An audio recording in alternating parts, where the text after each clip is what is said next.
তৃণমূল কংগ্রেসের সদস্যরা খান্দ্রা কালী মন্দিরে পশ্চিম বর্ধমান জেলা সভাপতি এবং পাণ্ডবেশ্বর বিধানসভার বিধায়ক নরেন্দ্রনাথ চক্রবর্তী দ্রুত সুস্থতার জন্য প্রার্থনা করেছেন। এ সময় পঞ্চায়েত সদস্য আশিস ভট্টাচার্য, বিনোদ সিং সহ সকল সদস্যরা উপস্থিত ছিলেন। অন্ডাল থেকে দিস মেস রিপোর্ট নিউজে।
পশ্চিম বর্ধমান জেলার রাজনৈতিক অভিভাবক গার্জিয়ান আমাদের সকলের শ্রদ্ধা ননন্দা হসপিটালে ভর্তি আছেন। উনি ব্যাঙ্গালোরে অপারেশন হয়েছে। ওনার সুস্থতা কামনায় আমরা চাই উনি যত তাড়াতাড়ি ভগবানের কাছে প্রার্থনা করবো উনি যত তাড়াতাড়ি হোক সুস্থ হয়ে আমাদের কাছে আবার ফিরে আসবেন।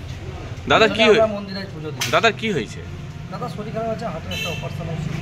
তাই আমরা তার অনুগত হয়ে খান্দার ছেলেরা সকলে মিলে খান্দা বটতলা কালী মন্দিরে দাদার দ্রুত তাড়াতাড়ি আরোগ্য কামনায় আমরা কিন্তু সুস্থতা কামনায় চাইছি আমরা দাদা তাড়াতাড়ি ফিরে আসুক। তার জন্য আমরা দাদার মঙ্গল কামনায় মায়ের মন্দিরে বটতলা মায়ের মন্দিরে আমরা পুজো করি। আপনার পরিচয়? খান্দা পঞ্চায়েতের সদস্য আশিস ভট্টাচার্য।